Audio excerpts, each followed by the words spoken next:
একটু বের করে নিই পেস্ট।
এটা মুছে দিব ওটা।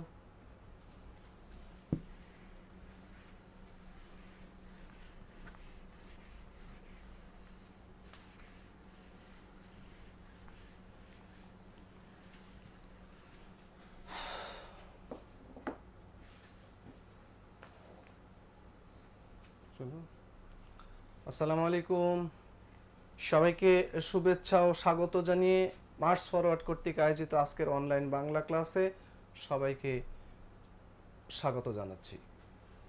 আশা করি যে যেখানে আছেন ভালো আছেন, সুস্থ আছেন এবং নিরাপদে আছেন।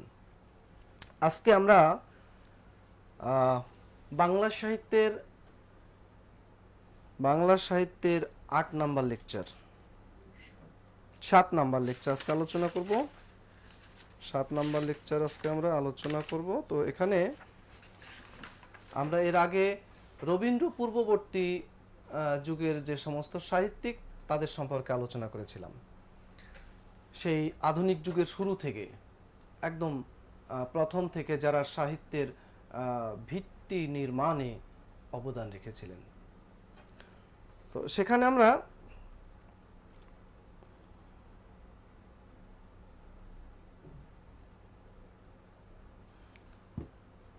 এখন সবাই এসে পৌঁছায় নাই দেখি। আজকে খুবই গুরুত্বপূর্ণ একটা আলোচনা হবে এবং সেটা হবে রবীন্দ্রনাথকে নিয়ে। বাংলা সাহিত্যে বাংলার আকাশে একটাই সূর্য, সূর্য যখন অস্তমিত হয়ে যায় কি হয়? অন্ধকার ঘনিয়ে আসে। বাংলা সাহিত্যের আকাশে দুই জ্বলজ্বলে নক্ষত্র, এক রবীন্দ্রনাথ আর এক নজরুল। বাংলা সাহিত্য থেকে যদি এই দুইজনকে মাইনাস করা হয়, বাংলা সাহিত্যের আকাশেও দুর্যোগের ঘনঘটা নেমে আসবে। এটা পিএসসি খুব ভালো করেই জানে। যে কারণে রবীন্দ্রনাথ নজরুল থেকে প্রশ্ন হয় না এরকম প্রশ্ন খুব কম আছে। যে কারণে আমাদেরকে রবীন্দ্রনাথ নজরুল সম্পর্কে মোটামুটি খুঁটিয়ে খুঁটিয়ে আলোচনা করতে হবে।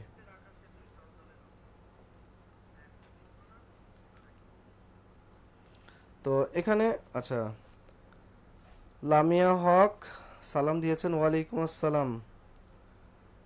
ফারজানা সরকার, ওয়ালাইকুম আসসালাম। আপনাদের সাথে যারা ক্লাস করছেন এই ব্যাচে অনেকেই এখনো এসে পৌঁছায় নাই। আসলে রমজান মাস তো অনেকেরই হয়তো রুটিন এলোমেলো হয়ে গেছে। মানে সারাদিন তো কোনো খাওয়া দাওয়া নাই, না খেলে অন্য কোনো চিন্তা না থাকলে ঘুমানোর সুযোগটা একটু বেশি। হয়তো ঘুমাচ্ছে কিনা একটু মেনশন করে দেন। সবাই চলে আসুক, কারণ আমরা খুবই গুরুত্বপূর্ণ মানে আলোচনা হবে আজকে রবীন্দ্রনাথকে নিয়ে। রবীন্দ্রনাথের আগের আলোচনাটা আমরা করেছিলাম, সেখানে বাংলা সাহিত্যের আধুনিক যুগের শুরু থেকে একদম ঈশ্বরচন্দ্র গুপ্ত, তারপর বিদ্যাসাগর, মাইকেল, বঙ্কিম, দীনবন্ধু, তারপরে মীর মোশাররফ, কায়কোবাদ, এরকম বিখ্যাত লেখকদের আমরা আলোচনা করেছিলাম। আজকে রবীন্দ্র পর্বের বা রবীন্দ্র যুগের প্রথমে রবীন্দ্রনাথকে নিয়ে আলোচনা করব। তো রবীন্দ্রনাথ, আচ্ছা আমরা এর আগে কিন্তু আপনাদের একটা মোবাইল নাম্বার দিয়েছিলাম, বলেছিলাম যে ফোন দিয়েন, সারাদিন সময় না পেলেও রাত 12টার পরে হলেও দিয়েন, কিন্তু কেউ দেন নাই। আজকে আপনাদের আর একটা নাম্বার দিব, আশা করি ভুল হবে না, তাই তো?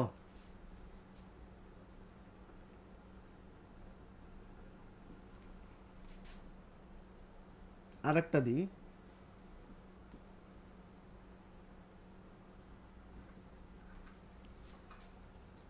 নাম্বার দুটো লেখেন।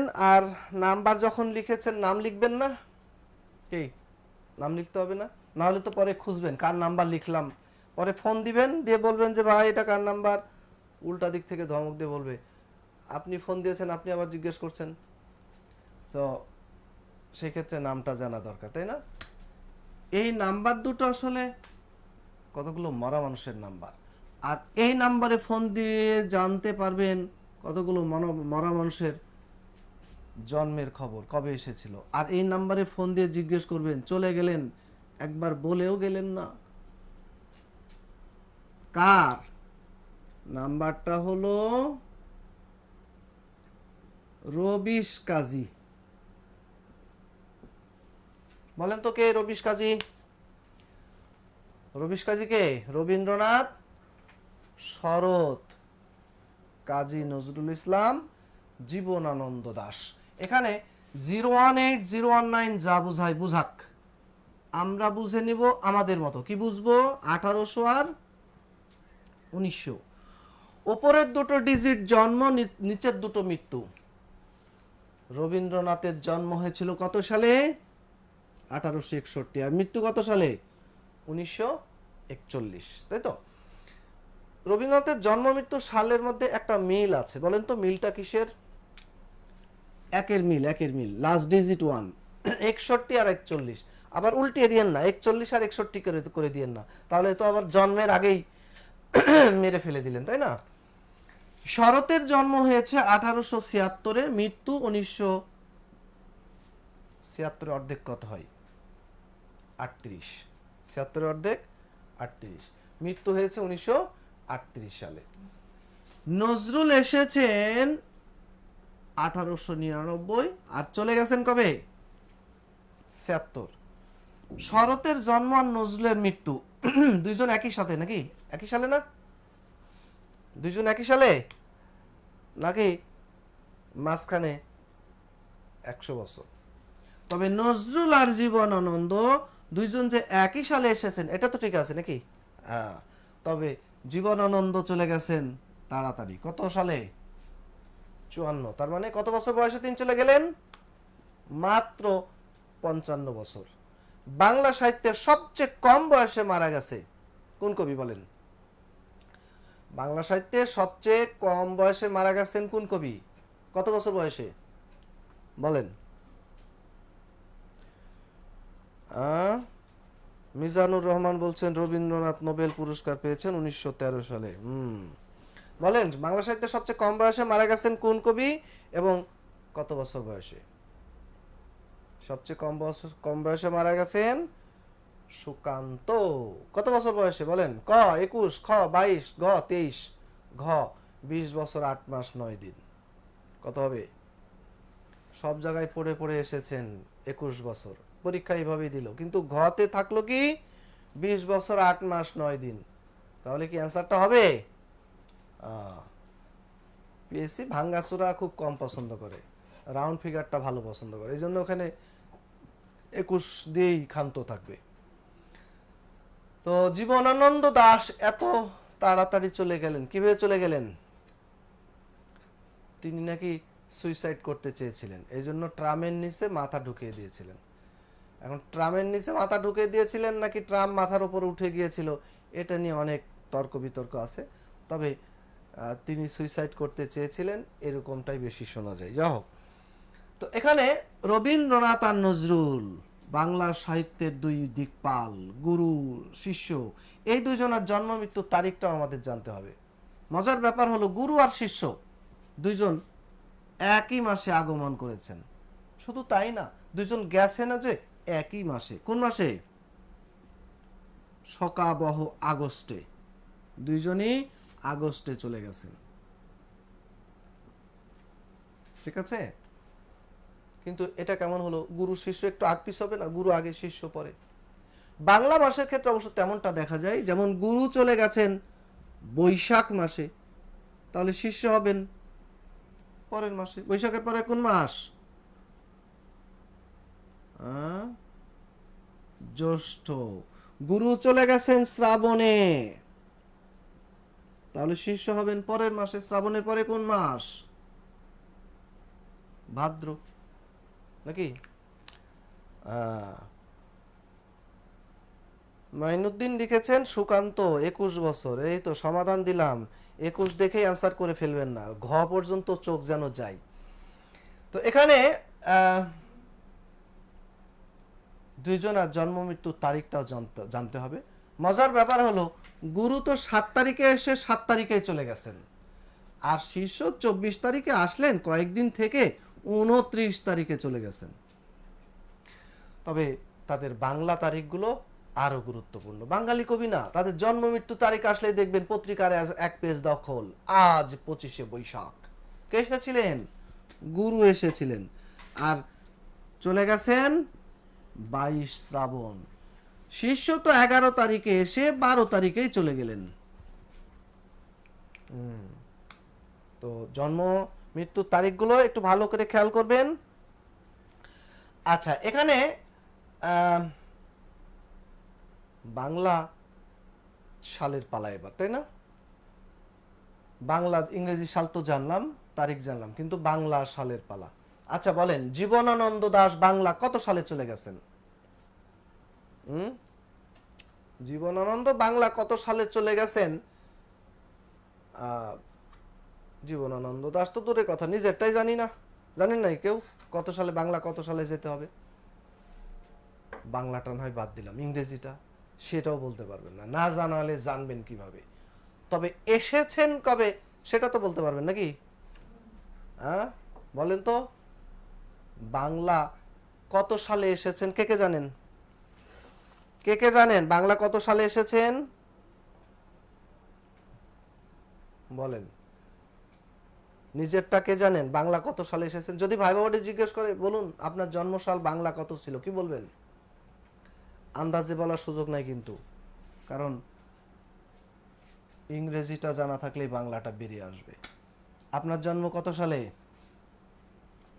জন্ম কত সালে? যেমন জীবনানন্দ দাশ বাংলা, ইংরেজি কত সালে গেছেন? 1954 সালে, তাই তো? তাহলে তিনি বাংলা কত সালে গেছেন? 1-6-6-3-1 1361। জীবনানন্দ দাশ বাংলা 1361 সালে চলে গেছেন। কিভাবে বের হলো? এই যে কোনো ইংরেজি সাল থেকে 593 বাদ দিবেন, বাংলাটা বেরিয়ে আসবে। আবার বাংলার সাথে 593 যোগ দিবেন, ইংরেজিটা বেরিয়ে আসবে। ঠিক আছে? আচ্ছা, যেমন এখানে দেখেন, আমি একটু চেঞ্জ করি। হ্যাঁ, রবিশ কাজীর জীবন দিন। এখানে কোন দিন? আমাদের পল্লী কবি, যার জন্ম হয়েছে কত? 019 কোড, অর্থাৎ 03 থেকে 76। 1903 সালে জন্ম, 1976-এ মৃত্যু। তো এখানে তার যদি জন্ম বাংলা কত ছিল, মৃত্যু বাংলা কত ছিল বের করতে চান, তাহলে কি করবেন? 593, তাই তো? আচ্ছা, এখানে অবশ্য একটু কথা আছে, সেটা হলো 1 জানুয়ারি থেকে 13 এপ্রিল এর মধ্যে, আর 14 এপ্রিল থেকে 31 ডিসেম্বর, যেহেতু একই বছরে দুইটা বাংলা সাল আসে, এই কারণে কি করতে হবে? এর মধ্যে হলে 593, আর 1 জানুয়ারি থেকে 13 এপ্রিল এর মধ্যে হলে 594 বাদ দিতে হবে। 1 জানুয়ারি থেকে 13 এপ্রিল হলে 594, আর 14 এপ্রিল পয়লা বৈশাখ থেকে 31 ডিসেম্বর হলে 593। যেমন জসিমউদ্দিনের জন্ম হয়েছে 1903 সালের 1 জানুয়ারি, মৃত্যু হয়েছে 1976 সালের 13 মার্চ। তাহলে জানুয়ারি মার্চ দুটোই কোন সময়ের মধ্যে? এই যে 1 জানুয়ারি থেকে 13 এপ্রিল, তাহলে মার্চ এপ্রিল দুটোই পড়ছে, জন্ম মৃত্যু দুটোই পড়ছে এর মধ্যে। সুতরাং তার জন্ম মৃত্যু সাল বের করতে কি করতে হবে? 594 বাদ দিতে হবে। কথা কি বুঝেছি? ওকে, তো এই হলো আমাদের অঙ্ক করলাম, তাই না? অনেক অঙ্ক হয়ে গেল। এবার চলেন এবার বাংলা পড়া শুরু করি।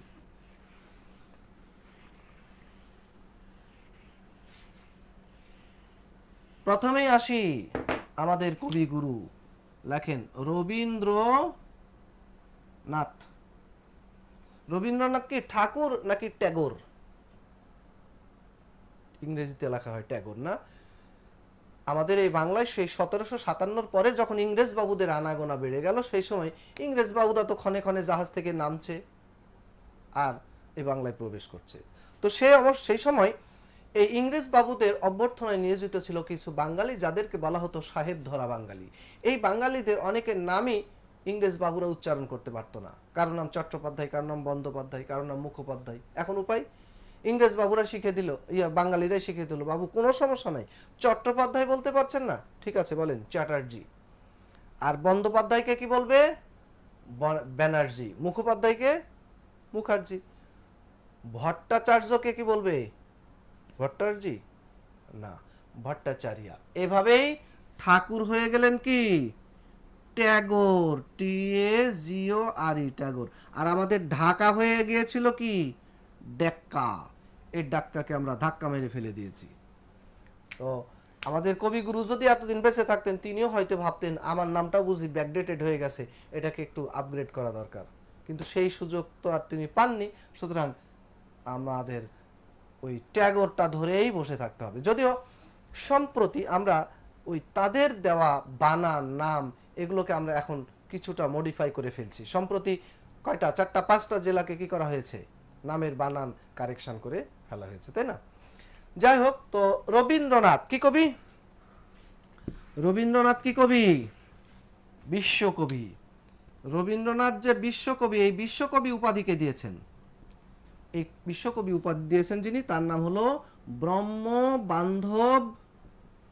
ব্রহ্মবান্ধব উপাধ্যায়। ব্রহ্মবান্ধব উপাধ্যায়, তিনি একজন রোমান ক্যাথলিক ছিলেন। এই ব্যক্তি রবীন্দ্রনাথকে বিশ্বকবি উপাধি দিয়েছেন। কবিকে আরো উপাধি দেওয়া হয়েছে, কবি গুরু। কবি গুরু। তারপরে তাকে উপাধি দেওয়া হয়েছে গুরুদেব। গুরুদেব। কবিগুরু উপাধি দিয়েছেন যিনি, তার নাম হলো ক্ষিতিমোহন সেন। ক্ষিতিমোহন সেন। আর গুরুদেব উপাধি দিয়েছেন মহাত্মা গান্ধী। মহাত্মা গান্ধী। আরো অনেক উপাধি আছে তার। তাকে স্যার উপাধি দেওয়া হয়েছে, স্যার স্যার স্যার। এটাকে আরেকটা নাম কি বলা হয়? নাইটহুড। নাইটহুড। এই নাইটহুড বা স্যার উপাধি দিয়েছে কে? এটা দিয়েছে ব্রিটিশ সরকার 1915 সালে। এটাকে দিয়েছে ব্রিটিশ সরকার। এটা দিয়েছিল 1915 সালে। কিন্তু কবিগুরু কি করেছেন? তার এই উপাধি প্রত্যাখ্যান করেছিলেন 1919 সালে। কেন? পাঞ্জাবের অমৃতসরে জালিয়ানওয়ালাবাগ নামক একটা জায়গায় ব্রিটিশ সরকার একটা হত্যাকাণ্ড চালিয়েছিল। সেই হত্যাকাণ্ডের প্রতিবাদে তিনি তার এই উপাধি 1919 সালে প্রত্যাখ্যান করেছিলেন, জালিয়ানওয়ালাবাগ নামক একটা জায়গায়। আচ্ছা, রবীন্দ্রনাথকে ডিলিট উপাধি দেওয়া হয়েছে। ডিলিট। ডিলিট উপাধি দেওয়া হয়েছে। এটা দেওয়া হয়েছে 1936 সালে দেওয়া হয়েছে ঢাকা বিশ্ববিদ্যালয় থেকে। যদি 1936 সালে আরেকজনকে ডিলিট উপাধি দেওয়া হয়েছিল, বলেন তো তিনি কে? ডিলিট উপাধি আরেকটা দেওয়া হয়েছে 1940 সালে, এটা অক্সফোর্ড বিশ্ববিদ্যালয় থেকে। অক্সফোর্ড বিশ্ববিদ্যালয় থেকে তাকে ডিলিট উপাধি দেওয়া হয়েছে। কথা বুঝেছি? আচ্ছা, তো এগুলো তার উপাধি। যা হোক, তো কবিগুরু রবীন্দ্রনাথ তিনি বাংলা সাহিত্যে শুধু মহাকাব্য লেখেননি, এছাড়া সাহিত্যের যত শাখা প্রশাখা উপশাখা আছে প্রত্যেকটা শাখাতেই তার সমান বিচরণ, সমান আধিপত্য। মহাকাব্য লেখেননি কেন? মহাকাব্য লেখার তার যোগ্যতা ছিল না? যোগ্যতা ছিল, কিন্তু যে বিষয়গুলো নিয়ে মহাকাব্য রচিত হয় ওই বিষয়গুলো নিয়ে মহাকাব্য লেখা হয়ে গেছে, যে কারণে ওইগুলো নিয়ে আর তিনি চর্বিত চর্বণ করতে যাননি। তবে স্বাধীনতা, বাংলাদেশের স্বাধীনতা যুদ্ধ যদি তিনি পেতেন তাহলে হয়তো এটা নিয়ে একটা মহাকাব্য লেখার তিনি সুযোগ পেতেন। যাই হোক, তো রবীন্দ্রনাথ লেখালেখি করেছেন, আমরা তার লেখালেখি দেখব। তবে একে চিনে রাখেন, এর নাম হলো গোরা। এই গোরা কি করেছে? গোরা কি করেছে বলেন? গোরা এই শেষের কবিতার 4 অধ্যায় লিখতে গিয়ে এর নাম হলো চতুরঙ্গ, এই চতুরঙ্গের চোখের বালিতে পরিণত হলো। কি বললাম? গোরা শেষের কবিতার 4 অধ্যায় লিখতে গিয়ে চতুরঙ্গের চোখের বালিতে পরিণত হলো। ওইদিকে 2 বোন এ আর এ, এরা 2 বোন, এর নাম মালঞ্চ আর এর নাম হলো রাজর্ষি। এই মালঞ্চ আর রাজর্ষিকে ঘরে বাইরে কোথাও যোগাযোগ করে পাওয়া যাচ্ছে না। খুঁজতে গেল কোথায়? হাটে। হাটে হাটে কোন হাটে বলেন? হাটের নাম কি? যে হাটে খুঁজতে গেল সেই হাটের নাম কি? হ্যাঁ, এই হাটের নাম কি বলেন? এই হাটের নাম হলো বউ ঠাকুরানীর হাট। এই হাটে খুঁজতে গিয়ে কি হলো? কি হয়েছে বলেন? নৌকাডুবি। তাহলে 2 বোন মালঞ্চ রাজর্ষিকে ঘরে বাইরে যোগাযোগ করে পেল না বলে বউ ঠাকুরানীর হাটে খুঁজতে গিয়ে নৌকাডুবি হলো। লিখেছেন?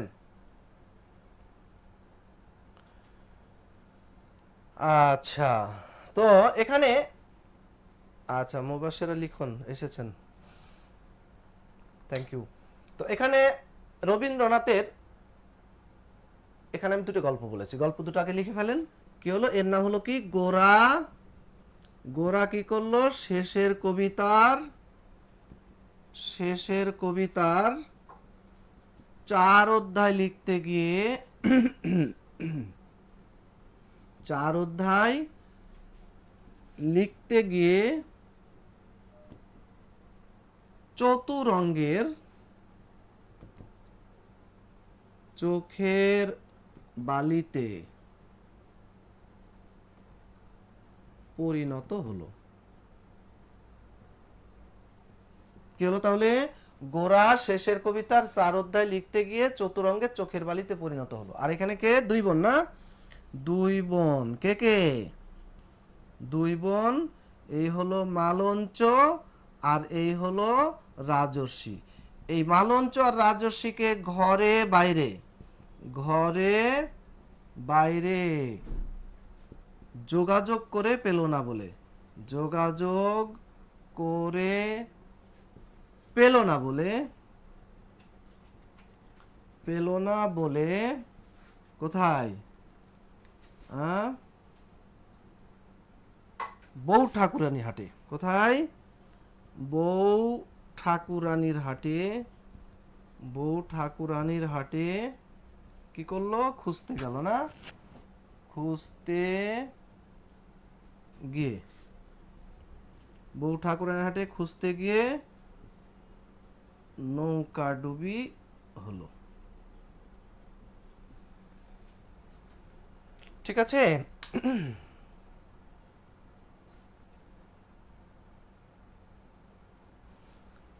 আচ্ছা, মিজানুর রহমান লিখেছেন শেষের কবিতা উপন্যাস, মুবাশশিরা লিখেছেন বউ ঠাকুরানীর হাট। এই যে গল্পটা বলেছি এখানে কিসের নাম আছে বলেন? রবীন্দ্রনাথের কোন ধরনের সাহিত্যকর্মের নাম আছে? যেহেতু শেষের কবিতা বলছেন, বউ ঠাকুরানীর হাট বলছেন, উপন্যাস বলছেন, তার মানে কি এখানে কি আছে?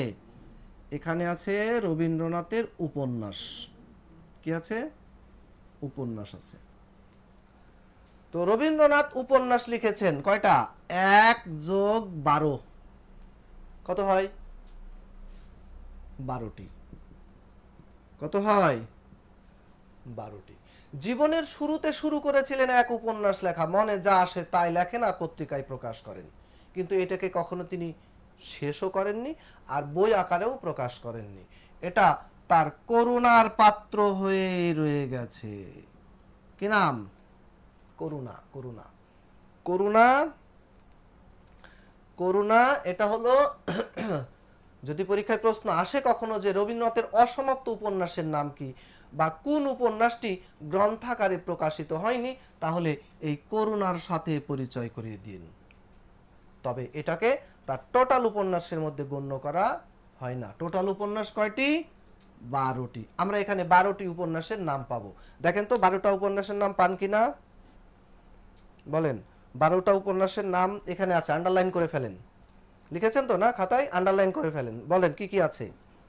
মুবাশশিরা লিখন লিখেছেন, গোরা শেষের কবিতা 4 অধ্যায় লিখতে গিয়ে চতুরঙ্গের চোখের বালিতে পরিণত হলো। 2 বোন মালঞ্চ রাজস্বীকে ঘরে বাইরে যোগাযোগ করে পেল না বলে বউ ঠাকুরের হাটে খুঁজতে গিয়ে নৌকা ডুবিল। গুড। এর মধ্যে 12টা উপন্যাসের নাম আছে, বলে ফেলেন কি কি বলেন।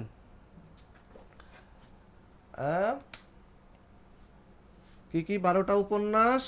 গোরা, শেষের কবিতা, 4 অধ্যায়, চতুরঙ্গ, চোখের বালি, তারপরে 2 বোন, মালঞ্চ, রাজস্বী, ঘরে বাইরে, যোগাযোগ, বউ ঠাকুরানীর হাট, নৌকা ডুবি। এই হলো তার 12টা উপন্যাস। ঠিক আছে? তো এই উপন্যাসগুলো বিভিন্ন গুণে গুণান্বিত, বিভিন্ন দিক থেকে তিনি এই উপন্যাসগুলোকে উপস্থাপন করার চেষ্টা করেছেন বিভিন্ন বিষয় নিয়ে। তো রবীন্দ্রনাথ উপন্যাস লেখায় তিনি প্রভাবিত হয়েছিলেন মূলত বঙ্কিমের দ্বারা। আচ্ছা বলেন তো, বঙ্কিম কার দ্বারা প্রভাবিত হয়েছিলেন উপন্যাস রচনায়, যেখানে তিনি ঐতিহাসিক কাহিনীর সাথে রোমান্সের সংযোগ ঘটিয়ে ওই রোমান্স ধর্মী ঐতিহাসিক উপন্যাস রচনা করেছিলেন? এই বৈশিষ্ট্যটা তিনি কার কাছে অনুসরণ করেছেন, কার কাছ থেকে পেয়েছিলেন বলেন। স্যার ওয়াল্টার স্কট, প্রখ্যাত ইংরেজ ঔপন্যাসিক ছিলেন স্যার ওয়াল্টার স্কট। আচ্ছা, তো এই কারণে তিনি বঙ্কিম ওয়াল্টার স্কটের দ্বারা প্রভাবিত হয়েছিলেন, আর বঙ্কিমের দ্বারা প্রভাবিত হয়েছিলেন রবীন্দ্রনাথ। না, শেক্সপিয়ার না, স্যার ওয়াল্টার স্কট। তো সেখানে রবীন্দ্রনাথ বঙ্কিমের দ্বারা প্রভাবিত হয়ে ঐতিহাসিক কাহিনী নিয়ে উপন্যাস লেখা শুরু করলেন। প্রথম 2টা উপন্যাস তিনি লিখেছেন ঐতিহাসিক, একটা হলো বউ ঠাকুরানীর হাট আর একটা হলো রাজর্ষি। বউ ঠাকুরানীর হাট এটা তার প্রথম প্রকাশিত উপন্যাস, এটা প্রকাশিত হয়েছে 1883 সালে।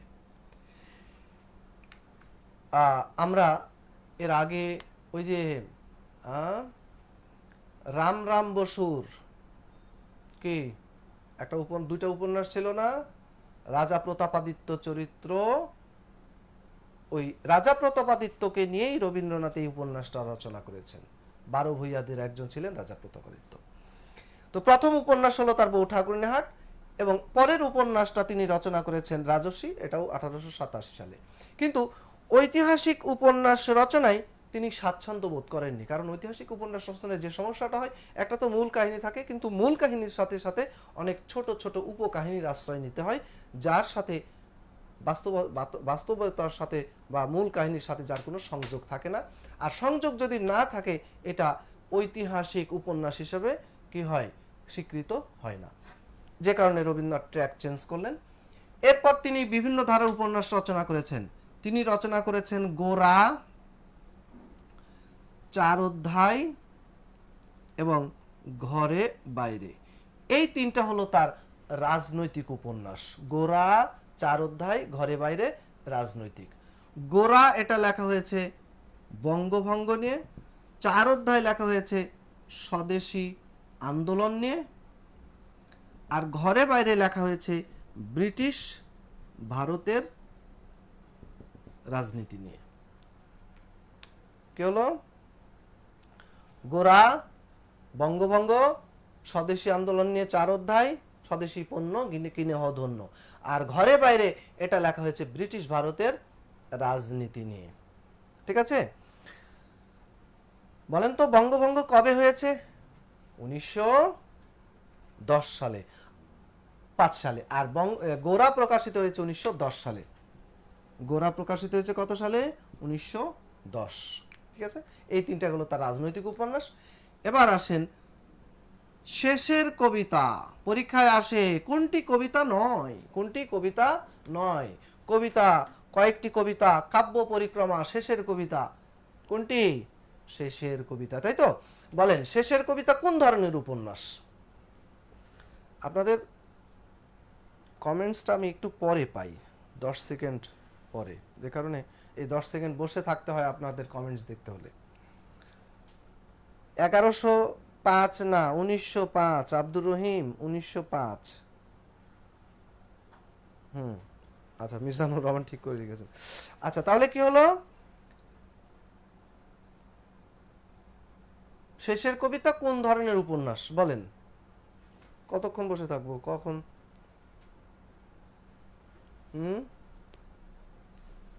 দেখেন শেষের কবিতা, আমি অপশন দিই আপনাদের। ক রোমান্টিক, খ কাব্যধর্মী, গ গীতিধর্মী, ঘ সবগুলো।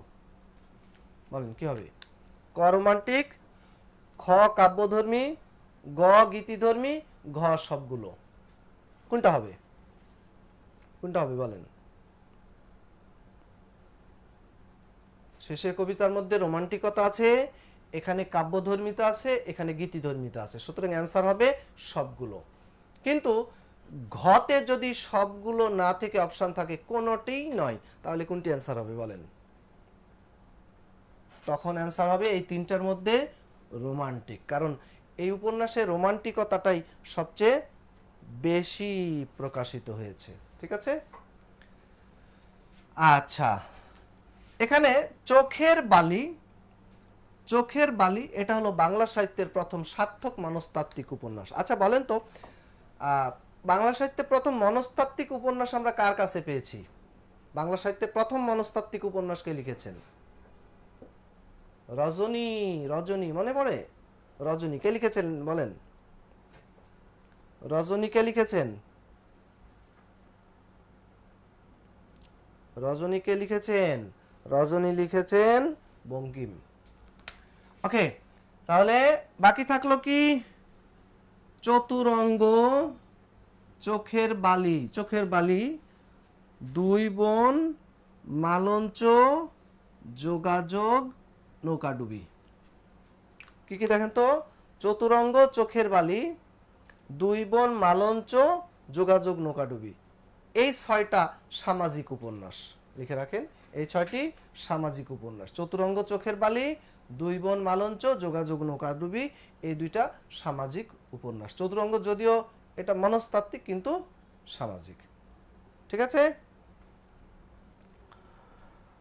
ওকে। এবার আসেন এই উপন্যাসগুলোর মধ্যে কিছু চরিত্র আছে, চরণ আছে, এগুলো আমাদের শিখতে হবে। আচ্ছা, একটা চরণ লেখেন, একটা চরণ লেখেন। লেখেন মহেন্দ্র, মহেন্দ্র এখন আশালতা, আচ্ছা আচ্ছা ঠিক আছে, লেখেন আশালতা, আশালতা, বিহারী ও বিনোদিনীর চোখের বালি। হলো মহেন্দ্র এখন আশালতা, বিহারী ও বিনোদিনীর চোখের বালি। এই চরণটার মধ্যে রবীন্দ্রনাথের একটা উপন্যাসের নাম আছে, কি বলেন? চোখের বালি। চোখের বালি এটা হলো রবীন্দ্রনাথের উপন্যাস, এটাকে বক্সে ঢোকান। এই চোখের বালি উপন্যাসের মধ্যে কয়েকটা চরিত্র আছে এই চরণের মধ্যে, কি কি? একটা হলো মহেন্দ্র, একটা আশালতা, একটা বিহারী, একটা বিনোদিনী। কি? মহেন্দ্র, আশালতা, বিহারী, বিনোদিনী, এগুলো হলো চোখের বালি উপন্যাসের চরিত্র। আরেকটা লেখেন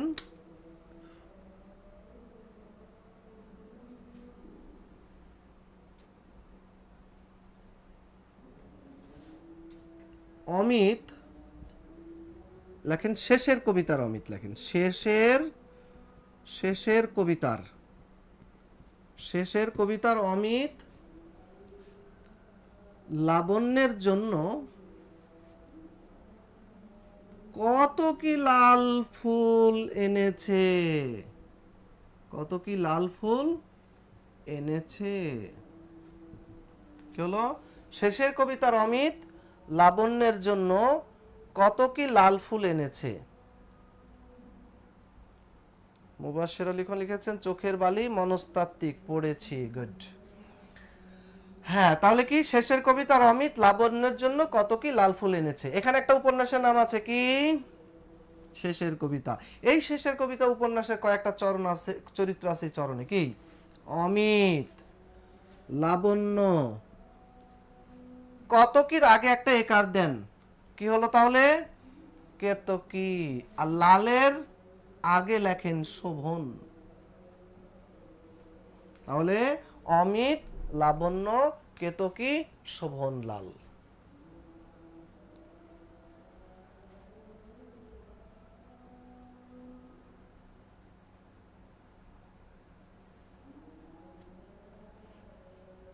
লিখেছেন?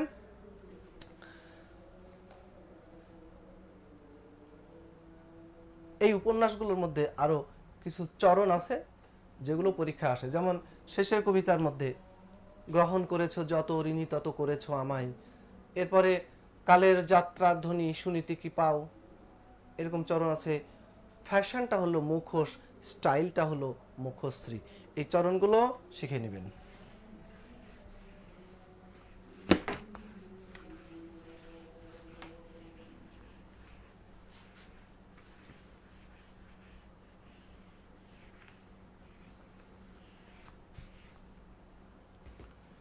আচ্ছা, এবারে আসি আমরা কাব্যগ্রন্থ। বাংলা সাহিত্যে কাব্যগ্রন্থ রচনায় চ্যাম্পিয়ন হয়েছেন শামসুর রহমান। তিনি 65টি কাব্যগ্রন্থ রচনা করেছেন। আর এই 65কে উল্টিয়ে দিলে কত হয়? 56। 56টি কাব্য রচনা করে রানার্স আপ হয়েছেন আমাদের কবিগুরু। তো 56টা না হোক, অন্তত পরীক্ষার জন্য যেগুলো ইম্পর্টেন্ট, এরকম কিছু কাব্যগ্রন্থের নাম আমরা শিখে ফেলব। ঠিক আছে? তবে এগুলোকে আমি সবগুলোকে একসাথে একটা গল্পে না সাজিয়ে ছোট ছোট গল্পে সাজাই। কাব্যগ্রন্থ 1, হ্যাঁ লেখেন।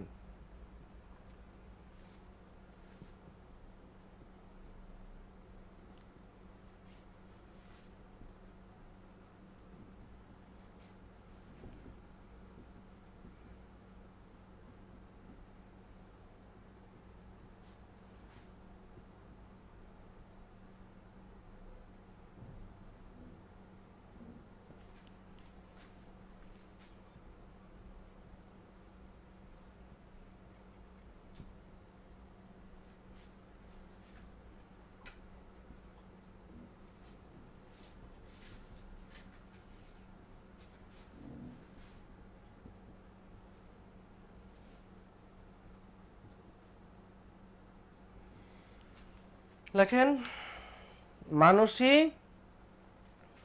প্রভাত সঙ্গীতের চেয়ে সন্ধ্যা সঙ্গীতকে প্রাধান্য দিয়ে সঞ্চয়িতা ও চিত্রাকে করিও কোমল উপহার দিল।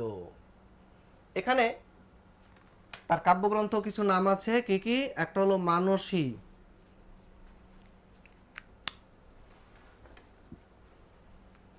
মানসী, প্রভাত সঙ্গীত, সন্ধ্যা সঙ্গীত, সঞ্চয়িতা, চিত্রা, করিও কোমল, উপহার। কিসের উপহার? এটা হলো হিন্দু মেলার উপহার। হিন্দু মেলার উপহার।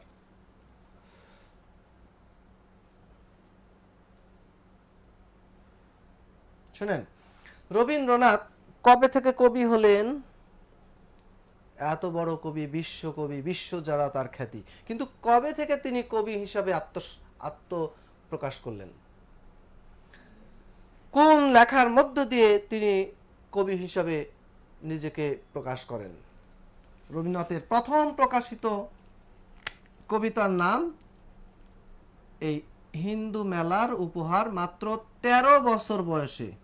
কত বছর? তো 13 বছর বয়স হলে কত সালে হয়েছে?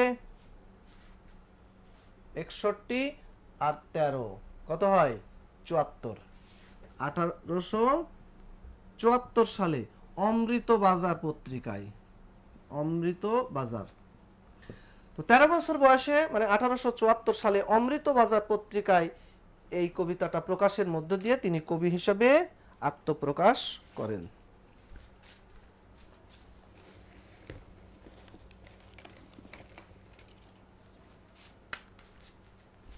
লিখেছেন 13 বছর বয়সে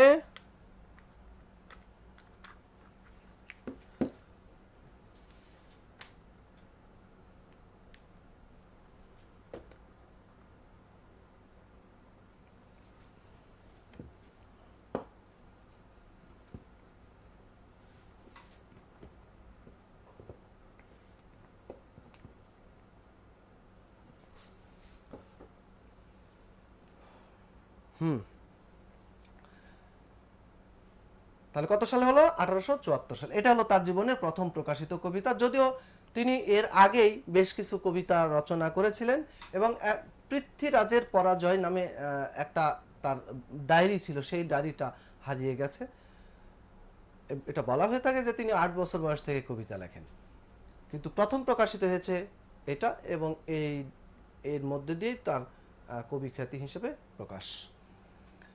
বাকিগুলো যেমন সঞ্চয়িতা, সঞ্চয়িতা, সঞ্চিতা, সঞ্চয়ন, সঞ্চয়, এগুলো কি? সঞ্চয়িতা এটা হলো রবীন্দ্রনাথের শ্রেষ্ঠ কাব্য সংকলন। রবীন্দ্রনাথের শ্রেষ্ঠ কাব্য সংকলন সঞ্চয়িতা। রবীন্দ্রনাথের শ্রেষ্ঠ কাব্য সংকলন সঞ্চয়িতা। আচ্ছা, শ্রেষ্ঠ কাব্য সংকলন আর কাব্য গ্রন্থের মধ্যে পার্থক্যটা কি?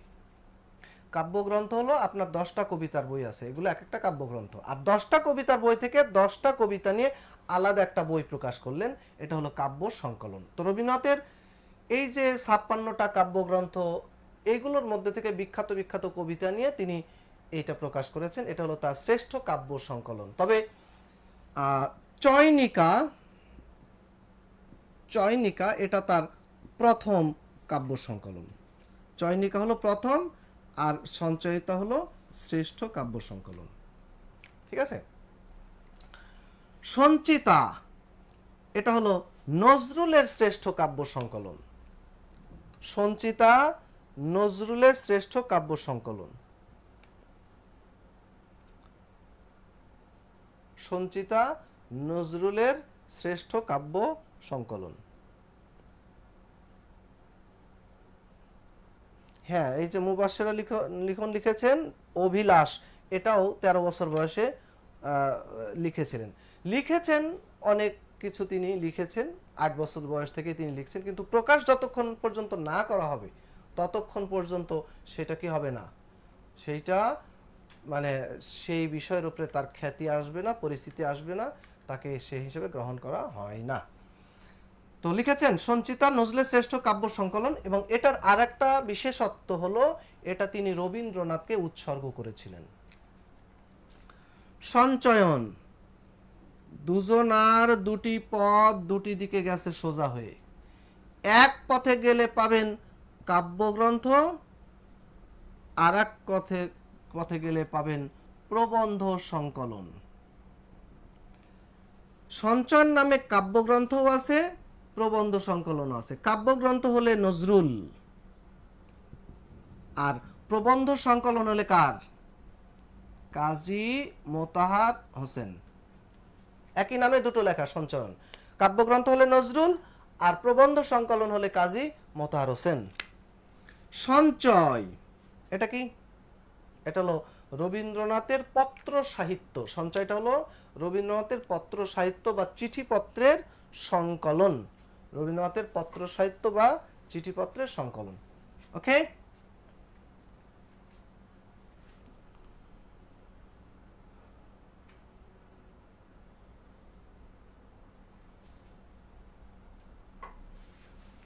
এখানে যেমন চিত্রা, এই কাব্যগ্রন্থের মূল সুর হলো বাস্তবমুখিতা।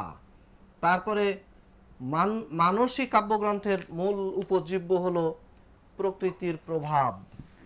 এই সমস্ত কাব্যগ্রন্থে বিখ্যাত চরণ আছে, এই চরণগুলো একটু শিখে ফেলতে হবে। এবার আসেন কাব্যগ্রন্থ 2।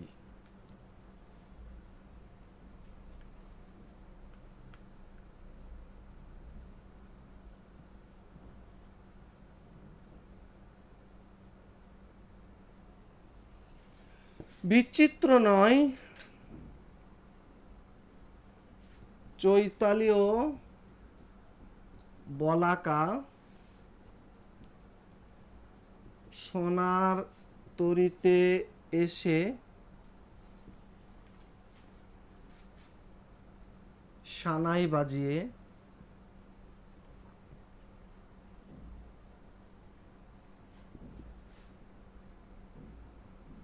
পূরবী ও মহুয়াকে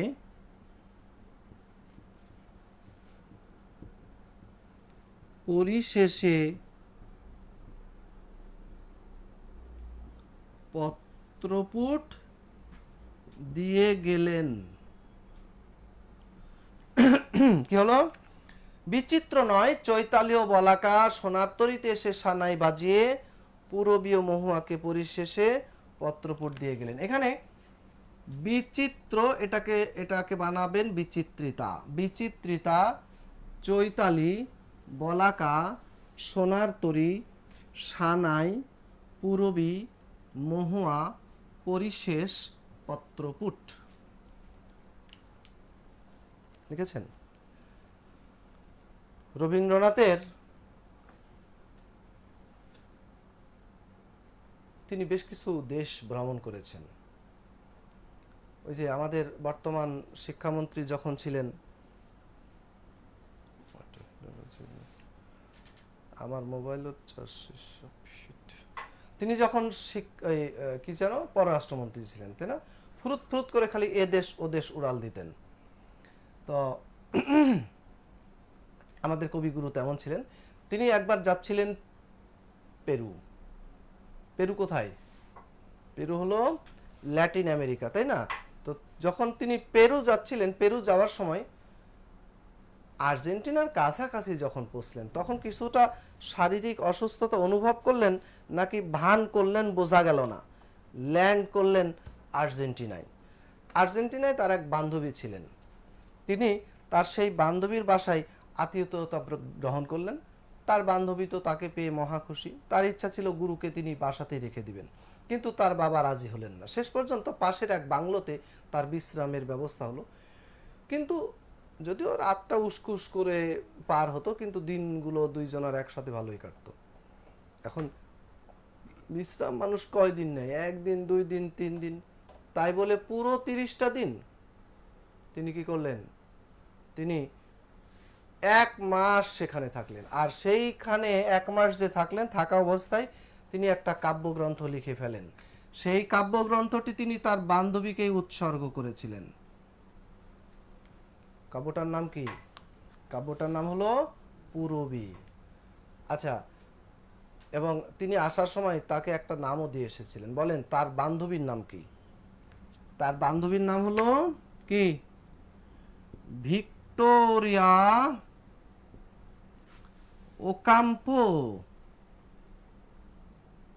ভিক্টোরিয়া ওকাম্পো বিশ্বকবির বান্ধবী। উনি তো যেন তেন হবেন না, উনিও সেই মাপেরই ছিলেন। তিনি ছিলেন আর্জেন্টিনার মহিলা কবি এবং জাতীয় কবি।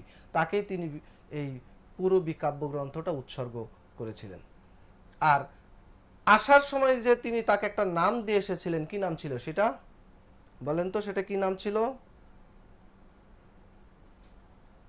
সেটা কি নাম ছিল? সেটা ছিল ভিক্টোরি, মানে কি? বিজয়, তাই না? তো ভিক্টোরি মানে বিজয়, তাহলে ভিক্টোরিয়া কি হবে? বিজয়া। এই ভিক্টোরিয়া নামে তর্জমা করে তিনি বিজয়া নাম দিলেন, নাকি বিজয়ের বেশে দেশে ফিরলেন তাই বিজয়া নাম দিলেন, সেটা আমরা জানি না, ওটা উনি জানেন। তো নাম দিয়েছেন বিজয়া। তো রবীন্দ্রনাথ এই যে ভিক্টোরিয়া ওকাম্পো, এরকম ভিক্টোরিয়া ওকাম্পো তার জীবনে অনেকজনই এসেছে। এগুলো হলো তার জিএফ। কথা বুঝেছি? আর কারা ছিল? আর একজনের নাম লেখেন রানু অধিকারী। রানু অধিকারী। তারপরে ছিল ক্যানি স্কট। আর একটা নাম লেখেন লুসি। এগুলো হলো তার গার্লফ্রেন্ড। তো লিখেছেন এখানে কাব্যগ্রন্থগুলোর মধ্যে যে বললাম কবিতা আছে, এই সমস্ত কাব্যগ্রন্থে কিছু কিছু মূল সুর, যেমন বলাকা। বলেন তো বলাকা কাব্যগ্রন্থের মূল সুরটা কি হবে? বলাকা কাব্যগ্রন্থের মূল সুর হবে মোশান বা গতি। এগুলো একটু শিখে রাখবেন। সোনার তরী তার বিখ্যাত কাব্যগ্রন্থ। এই সোনার তরী কাব্যগ্রন্থ তিনি রচনা করেছিলেন কোথায়? তিনি সোনার তরী কাব্যগ্রন্থ রচনা করেছেন ঠাঁই নেই ছোট সে তরী আমারই সোনার ধানে গিয়েছে ভরি। রবীন্দ্রনাথের একটু আমি ব্যাকগ্রাউন্ডটা আলোচনা করি, তাহলে বিষয়গুলো আরেকটু আপনাদের পরিষ্কার হবে। রবীন্দ্রনাথের জন্ম তো 61 সালে, কিন্তু তিনি 68 সাল পর্যন্ত পারিবারিক শিক্ষা গ্রহণ করেন এবং গৃহ শিক্ষকের কাছে তিনি পড়াশোনা করেন। প্রথম 1868 সালে তাকে কি করা হয়? প্রতিষ্ঠানে স্কুলে ভর্তি করা হয়, কিন্তু স্কুল জীবন তার কখনোই ভালো লাগেনি। তিনি প্রাথমিক মানে প্রাইমারিতেই 5টা 6টা স্কুল চেঞ্জ করেছিলেন, বা তাকে চেঞ্জ করাতে হয়েছিল। কেন? কারণ ওই যে মানে স্কুলের যেভাবে শিখন পদ্ধতি, পরীক্ষা পদ্ধতি, এগুলো তার ভালো লাগতো না। দেখা গেল পরীক্ষায় তার পাস আর জুটতো না। পরে কি হলো, আর একটা স্কুল, এরকম normal school, saint Xavier's school, Bengal school, এরকম বেশ কয়েকটা স্কুলে তিনি পড়াশোনা করেছিলেন। যাই হোক, তো তিনি এইভাবে পড়াশোনা করেছেন, কিন্তু ম্যাট্রিক পরীক্ষা যে তিনি দিয়েছেন, ম্যাট্রিক পাস করতে তাকে 6 বার পরীক্ষা দিতে হয়েছে। 6 বারের বারে তিনি কি করেছেন? পাস করেছেন। শেষে ছোটখাটো পড়াশোনা তার ভালো লাগে না। কি হয়েছে? 1878 সালে তার বড় ভাইয়ের সাথে তিনি কি করলেন? বিলেত গেলেন। মুবাশশির আলী খান লিখেছেন যে 1878 সালে প্রথমবার ইংল্যান্ড তিনি গমন করেন। কি জন্য গমন করেছিলেন? তিনি ব্যারিস্টারি পড়বেন সেই জন্য। কিন্তু ব্যারিস্টারি তো আর বাংলায় হবে না, তাই না? তিনি তো সেই আমার ছেলেবেলায় লিখেছেন, আগে চাই বাংলা ভাষার গাঁথুনি, তারপর ইংরেজি শেখার পত্তন।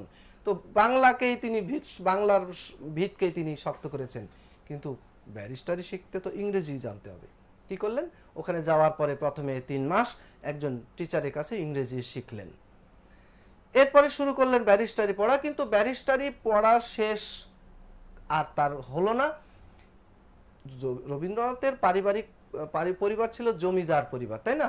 তো জমিদারি দেখাশোনার জন্য তার ডাক পড়লো, দেশে ফিরে আসতে হলো। আসার পরে রবীন্দ্রনাথকে, আপনাদের কমেন্টসগুলো আমাকে দেখতে আর হবে না। আসার পরে কি হলো? তাকে জমিদারির দায়িত্ব দেওয়া হলো। কোথায়?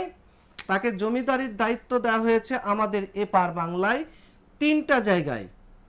3টা জায়গা আমাদের এখানে। কয় পার্সেন্ট আছে? 5%। ওকে।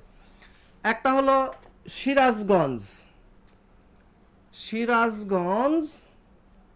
সিরাজগঞ্জের শাহজাদপুর। আরেকটা হলো নওগাঁ জেলার প্রতিশর। আরেকটা হলো কুষ্টিয়ার, কোথায়? কুষ্টিয়া জেলার কোথায়? শিলাইদহ। এই 3টা জায়গায় বাংলাদেশে তাদের জমিদারি ছিল। রবীন্দ্রনাথকে এই 3টা জেলার জমিদারি দেখার জন্য পাঠানো হলো। তো তিনি 1900 সাল পর্যন্ত এই অঞ্চলগুলোতে জমিদারি দেখাশোনা করেন, এবং এখানে জমিদারি দেখা কিসের কি, তিনি এখানে আসার পরে তার কাব্য রচনার, তার সাহিত্যকর্ম রচনার এক বড় ভান্ডার খুঁজে পেলেন। এখানে এসে তিনি কি করেছিলেন, এগুলো অধিকাংশ সাহিত্যকর্ম রচনা করেছেন। ওই যে সোনার কথা বলছিলাম, যেটা কত সালে 1914 সালে 94 সালে প্রকাশিত হয়েছে, এই সোনার কাব্যগ্রন্থে তিনি কি করেছেন, এই কাব্যগ্রন্থটা রচনা করেছিলেন সেই সময়ে। তো রবীন্দ্রনাথের 1900 সাল পর্যন্ত তিনি এগুলো দেখাশোনা করেন। পরে কি হলো 1901 সাল থেকে তিনি স্থায়ীভাবে বসবাস শুরু করেছিলেন। কোথায়? তার বাবা 1900 সালে বীরভূম জেলার বোলপুরে 20 বিঘা জমির ওপর একটি বাড়ি নির্মাণ করেন, যেটার নাম কি দেওয়া হয়েছে, যেটার নাম দেওয়া হয়েছিল শান্তিনিকেতন। কি নাম দেওয়া হয়? শান্তিনিকেতন। এই শান্তিনিকেতনে রবীন্দ্রনাথ 1901 সাল থেকে স্থায়ীভাবে বসবাস শুরু করেছিলেন এই বাংলা থেকে চলে যাওয়ার পরে। তো 1901 সাল থেকে তিনি এখানে স্থায়ীভাবে বসবাস শুরু করলেন। পরবর্তীতে এটা কি করা হয়েছিল, এটা বিশ্বভারতী বোর্ডে রূপান্তর করা হয় এবং পরবর্তীতে এটা কি বিশ্বভারতী বিশ্ববিদ্যালয় রূপান্তরিত হয়। তো রবীন্দ্রনাথের তাহলে গ্রামের বাড়ি কোথায়? এই যে জোড়াসাঁকো। কি নাম? জোড়াসাঁকো। অবশ্য জোড়াসাঁকো এটা তো পরবর্তীতে তাদের বাড়ি হলো, কিন্তু তাদের পূর্বপুরুষের বাড়ি কোথায় বলেন তো? তাদের পূর্বপুরুষের বাড়ি ছিল খুলনা। খুলনার কোথায়? দক্ষিণ ডিহি। এখানে ছিল তাদের কি পূর্বপুরুষের বসতি। তার পূর্বপুরুষের মধ্যে একজন যার নাম ছিল জগন্নাথ। এই জগন্নাথ জগন্নাথ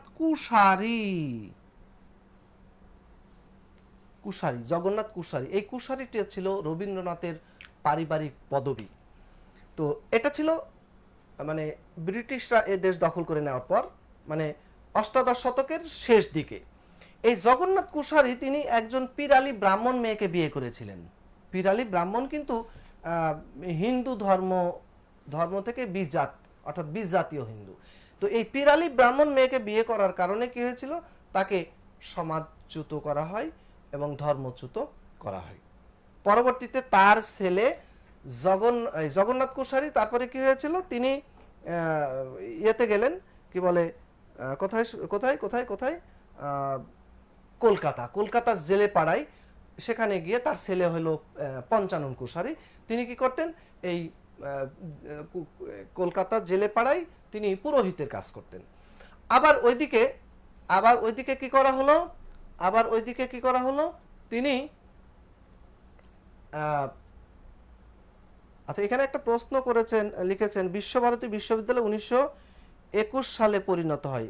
আমি বিশ্বভারতী বোর্ডের কথা বলছি, যেটা বিশ্বভারতী কি বোর্ড ট্রাস্টি, সেটা তৈরি করা হয়েছিল 1 সালে।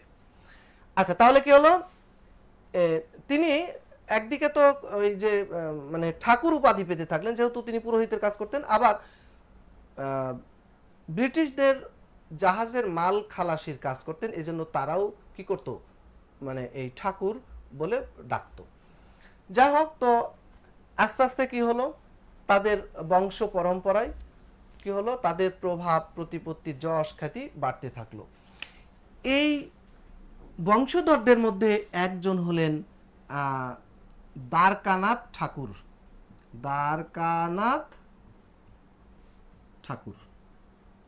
তাহলে দেখেছেন, কুশারী থেকে আস্তে আস্তে ঠাকুরে চলে গেছে তারা। এই দ্বারকানাথ ঠাকুর, যিনি হলেন রবীন্দ্রনাথের দাদা, তাকে উপাধি দেওয়া হয়েছিল, ব্রিটিশরা তাকে উপাধি দিয়েছিলেন প্রিন্স। এই প্রিন্স দ্বারকানাথ ঠাকুর, তিনি হলেন রবীন্দ্রনাথের দাদা। আর তার ছেলে মহর্ষি দেবেন্দ্রনাথ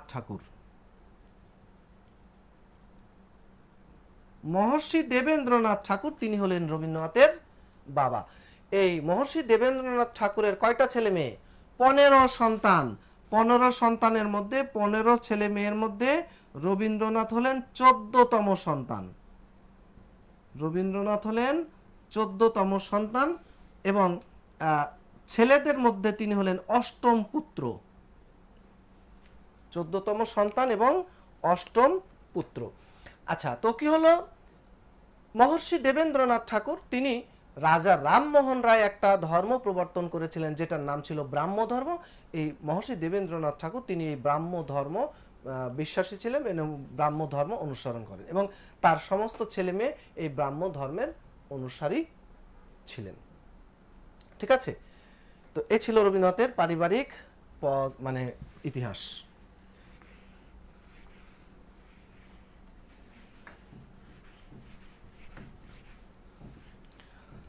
আচ্ছা, আরেকটা লিখি আমি। লেখেন কাব্যগ্রন্থ 3 কল্পনা নয় ক্ষণিকের জন্য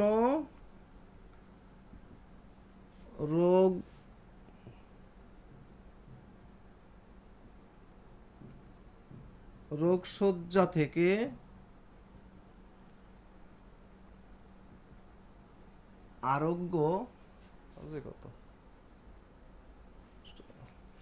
আরোগ্য লাভ করায় সেজুতি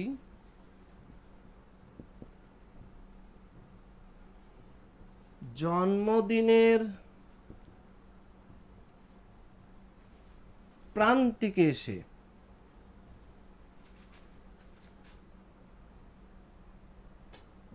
শেষ লেখা লেখেন। শেষ লেখা লেখেন। এখানে তার কিছু কাব্যগ্রন্থ আমরা পাবো। কি কি আছে? কল্পনা, ক্ষণিকের এটাকে বানাবেন ক্ষণিকা, ক্ষণিকা, রোগশয্যা, আরোগ্য, সেজুতি, জন্মদিন, প্রান্তিক, শেষ লেখা, নবজাতককে নিয়ে। এখানে একটা লেখেন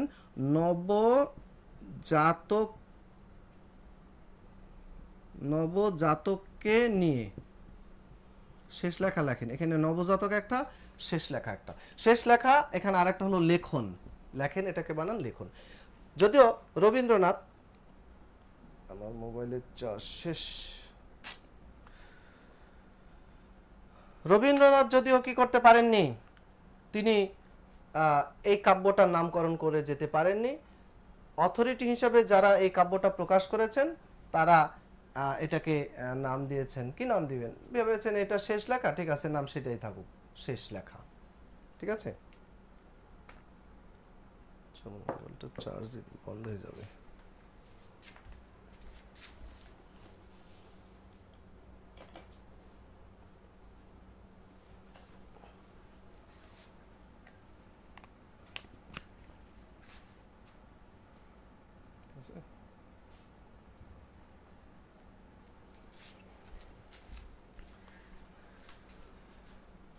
ওকে,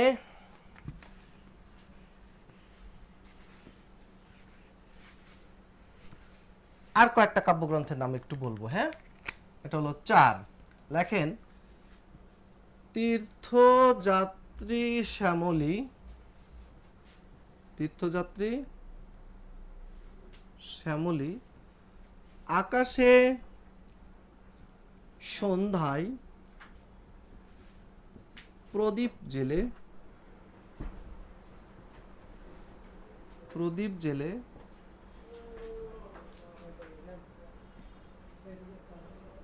পলাতক ভানু সিংহকে খেয়াতে খুঁজে না পেয়ে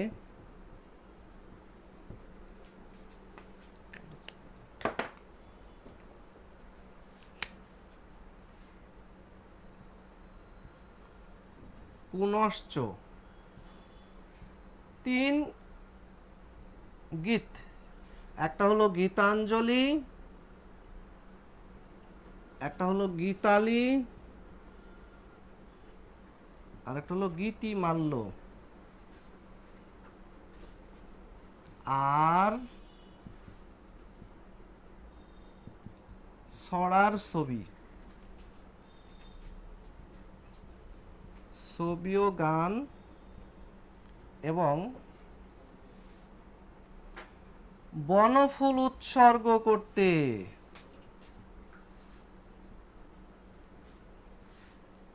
শেষ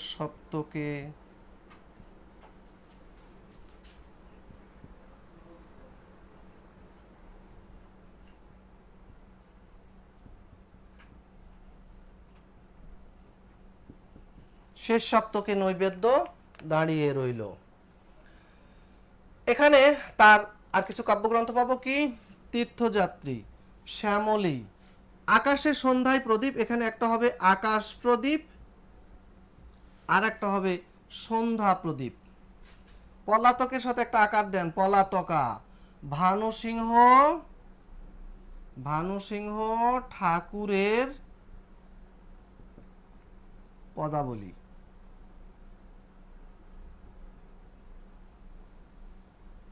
তারপরে খেয়া, পুনশ্চ, গীতাঞ্জলি, গীতালি, গীতিমাল্য, ছড়ার ছবি, ছবি ও গান, বনফুল, উৎসর্গ, শেষ সপ্তক, নৈবেদ্য। ঠিক আছে। পলাতক তার বড় মেয়ে মারা যাওয়ার পর তিনি রচনা করেছিলেন এই কাব্যগ্রন্থ পলাতকা। ভানুসিংহ ঠাকুরের পদাবলী, ভানুসিংহ ঠাকুরের পদাবলী আমি বলেছিলাম আপনাদের যে রবীন্দ্রনাথ আধুনিক যুগের একমাত্র কবি যিনি কি করেছেন, ব্রজবুলি ভাষায় পদাবলী রচনা করেছিলেন, মানে পদাবলী রচনা করেছেন, সেটাই হলো তার এই ভানুসিংহ ঠাকুরের পদাবলী। তো এখানে ভানুসিংহ এটা ছিল রবীন্দ্রনাথের কি ছদ্মনাম। রবীন্দ্রনাথের এই ভানুসিংহ ছাড়া আরো কতগুলো ছদ্মনাম আছে, আমি একটু বলি, আপনারা পারলে টুকে রাখেন। একটা হলো ভানুসিংহ ঠাকুরের পদাবলী, আর একটা লেখেন আন্না কালী পাকড়াশি, তারপরে লেখেন বাণী বিনোদ, বিদ্যা বিনোদ, তারপরে লিখবেন শ্রীমতী কনিষ্ঠা, শ্রীমতী মধ্যমা, ভূতনাথ বাবু,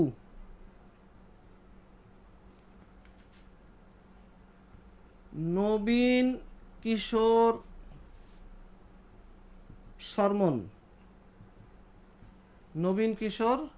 শর্মন, চুতেন্তান, এটা হলো চায়না নাম তার, চুতেন্তান। এগুলো তার ছদ্মনাম। আমরা তার উপাধি দেখেছি, ছদ্মনামগুলো পেয়ে গেলাম। ঠিক আছে, ওকে। তো এখানে আরো কিছু ইনফরমেশন আমরা একটু জেনে নিই, সেটা হলো গীতাঞ্জলি। যেমন গীতাঞ্জলি কাব্যগ্রন্থটি এটা রবীন্দ্রনাথের বলতে গেলে শ্রেষ্ঠ কাব্যগ্রন্থ, যেটার জন্য তার খ্যাতি, বিশ্ব খ্যাতি কি হয় লাভ করেন তিনি। তো এই গীতাঞ্জলি কাব্যগ্রন্থটা আমি একটু মুছে দিই, না হলে হবে না। গীতাঞ্জলি কাব্যগ্রন্থটি লেখা হয়েছে, এটা তিনি রচনা করেছেন 1908 থেকে 9 সালের মধ্যে। 1908 থেকে 9 সালের মধ্যে এটা লেখা। ঠিক আছে। আর 1910 সালে এটা প্রকাশ হয় কত সালে? 1910 সালে। আর ইংরেজিতে প্রকাশিত হয়েছে 1912 সালে। এটা নোবেল পুরস্কার পেয়েছে 1913 সালে। ঠিক আছে। এখন এই যে 1912 সালে এটা ইংরেজিতে অনুদিত হলো, কি নামে অনুদিত হয়েছে? অনুদিত হয়েছে সং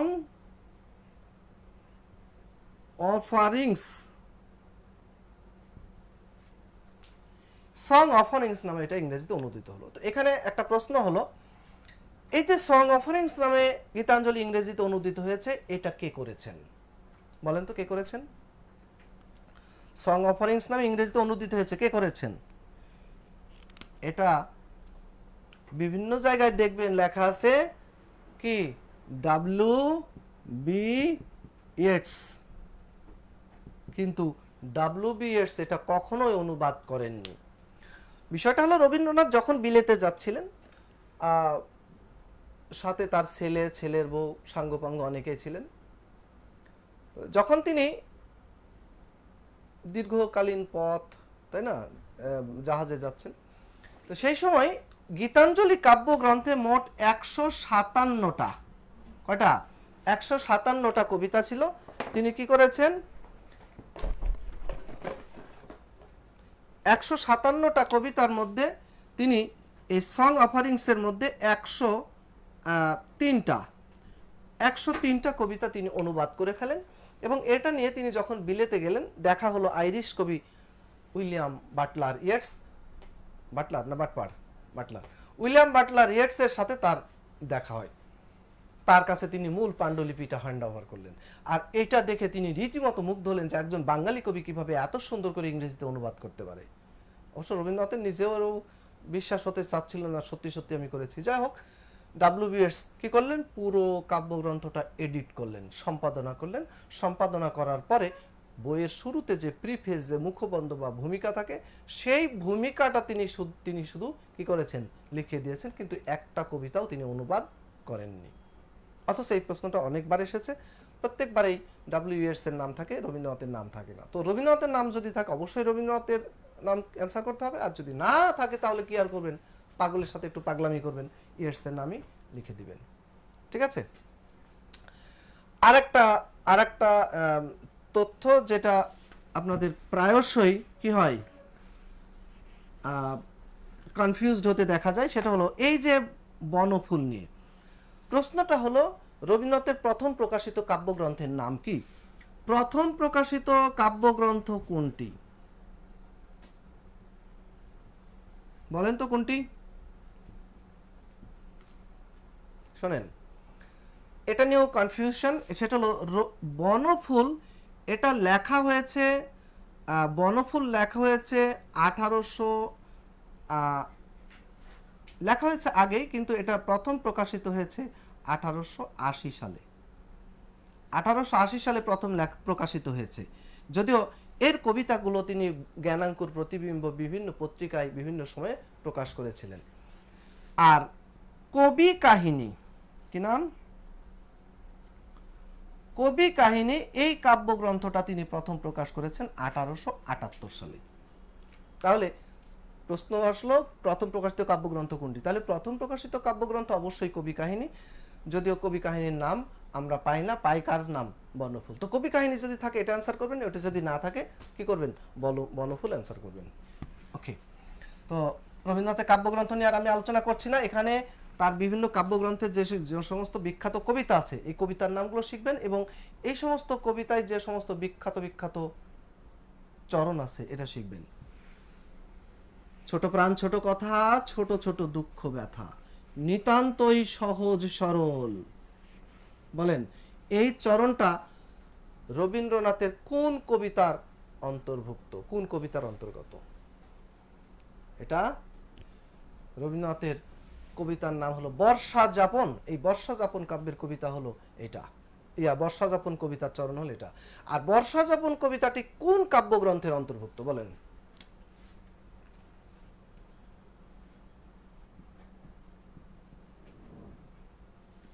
সোনার তরী।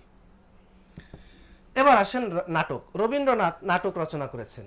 নাচের নাটক, গানের নাটক, কবিতার নাটক, নাচানাচি নাটক, হাসাহাসির নাটক, যত ধরনের নাটক হতে পারে রবীন্দ্রনাথ সবগুলোই করেছেন, লিখেছেন। তো আমরা দেখব তার নাটকগুলো। রবীন্দ্রনাথ নজরুলকে একটা গ্রন্থ উৎসর্গ করেছিলেন, বলেন তো কি নাম? বসন্ত। এই বসন্ত কোন ধরনের নাটক? নাটকের মধ্যে তার আছে গীতিনাট্য, আছে কাব্যনাট্য, আছে তার নৃত্যনাট্য,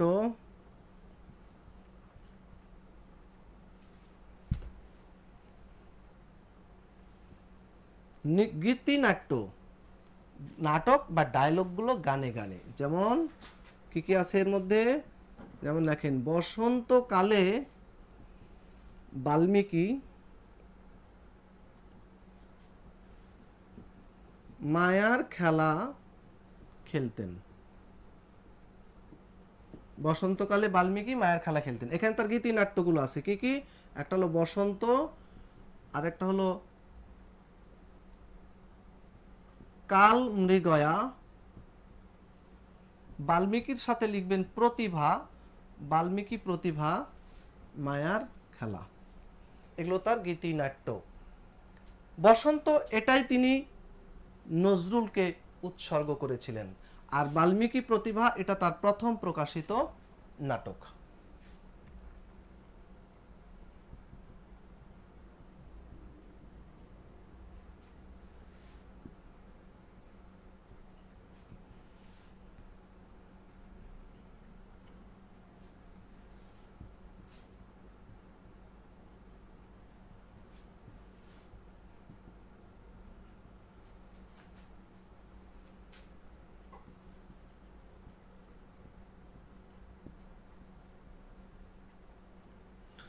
রুদ্রচন্দ্র রাজা ও রানীকে মালিনী প্রতিশোধের জন্য বিসর্জন দিল। এখানে রুদ্রচন্দ্র একটা, রাজা ও রানী একটা, মালিনী একটা। প্রতিশোধের আগে লিখবেন প্রকৃতির, প্রকৃতির প্রতিশোধ একটা, বিসর্জন একটা। রুদ্রচন্দ্র এটা তার প্রথম প্রকাশিত নাটিকা। ওটা হলো নাটক আর এটা হলো নাটিকা। কি নাটকের বউ নাটিকা? নাটক নাটিকা এটা ক্ষুদ্র অর্থে, ছোট অর্থে নাটককে নাটিকা বলা হয়। বিসর্জন এটা রবীন্দ্রনাথের শ্রেষ্ঠ নাটক। নৃত্যনাট্য লেখেন কয়েকটা, শ্যামা চণ্ডালিকা, চিত্রাঙ্গদাকে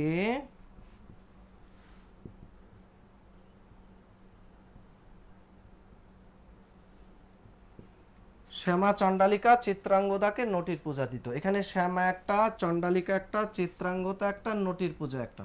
এগুলো হলো তার নৃত্যনাট্য।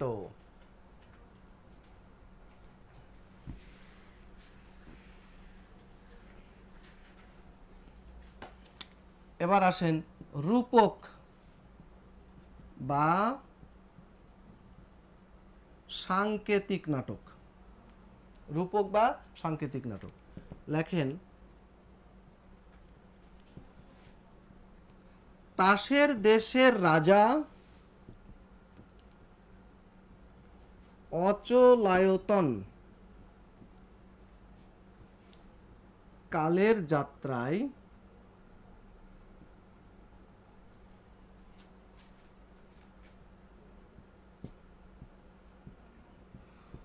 মুক্তধারার ডাকঘরে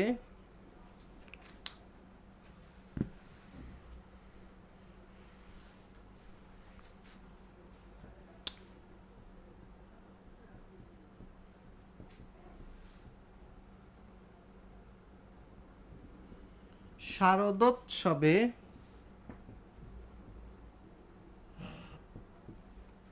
বিদায়ী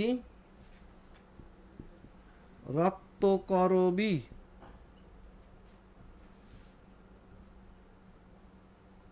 নাটক দেখতে গেলেন। কি হলো? তাসের দেশের রাজা অচলায়তন কালের যাত্রায়, মুক্তধারার ডাকঘরে, শারদোৎসবে বিদায়ী রক্তকরবী নাটক দেখতে গেলেন। কি আছে এখানে?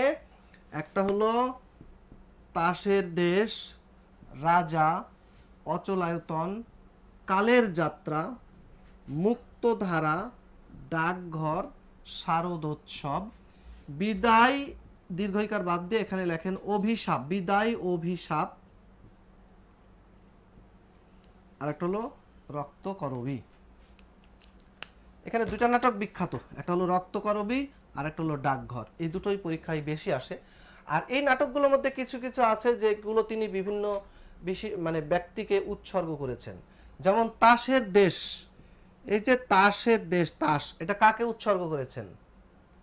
এটা উৎসর্গ করেছেন নেতা তাস, নেতা তাস, নেতা তাস। কাকে বলেন?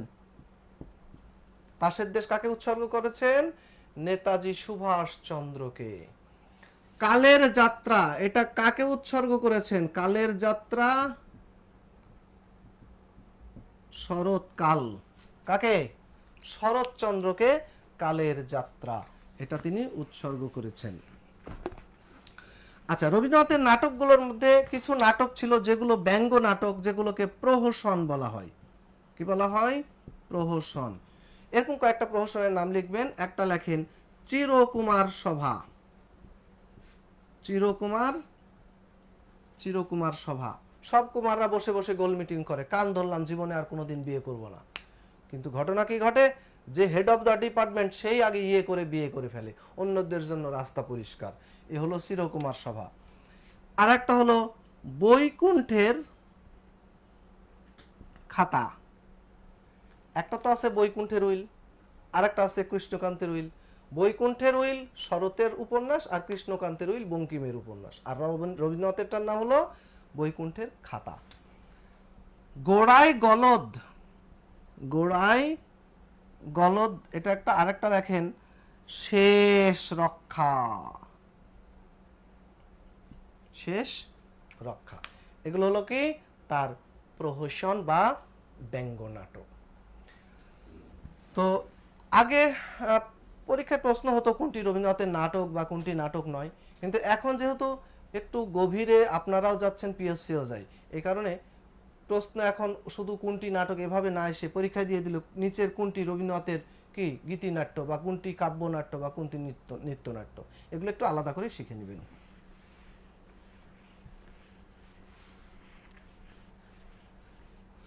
রবীন্দ্রনাথ প্রবন্ধ রচনা করেছেন। প্রবন্ধ যত রকমের হতে পারে, যত বিষয় নিয়ে হতে পারে। প্রবন্ধ কি? প্রবন্ধ হলো, এটা হলো গরুর রচনা, যেমন আছে একটা, এটা প্রবন্ধ। গরুর রচনা, ঘোড়ার রচনা, ভেড়ার রচনা, এগুলো কি এক একটা প্রবন্ধ। তো প্রবন্ধটা কি? এটা হলো চিন্তামূলক রচনা, বাস্তবধর্মী কোনো বিষয় নিয়ে একজন লেখক যখন তার নিজস্ব দৃষ্টিভঙ্গি থেকে বিষয়টাকে ব্যাখ্যা করেন, উপস্থাপন করেন, তখন সেটা হয় প্রবন্ধ। গরুর রচনা, গরুকে কি আপনি দুটো পাখা লাগিয়ে উড়াতে পারবেন আকাশে? এখানে কোনো কল্পনা নয়, আবেগ নয়, যা আছে তাই। তো তিনি ধর্ম, সমাজ, রাজনীতি, সাহিত্য, দর্শন, বিভিন্ন বিষয় নিয়ে কি করেছেন? প্রবন্ধ রচনা করেছেন। তার উল্লেখযোগ্য প্রবন্ধগুলোকে আমি একসাথে একটু একটা পেয়ালাই আপনাকে নিয়ে দিচ্ছি। লেখেন কালান্তরে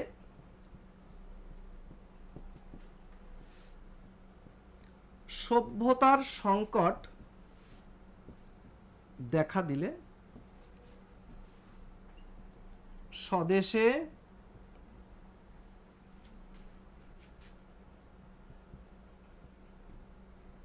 বাংলা ভাষার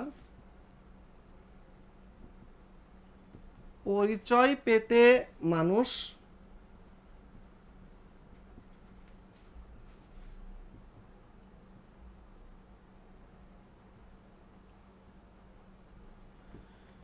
বিবিধ প্রসঙ্গের মাধ্যমে আত্মশক্তি নিয়োগ করার জন্য পঞ্চভূতের কাছে গেল।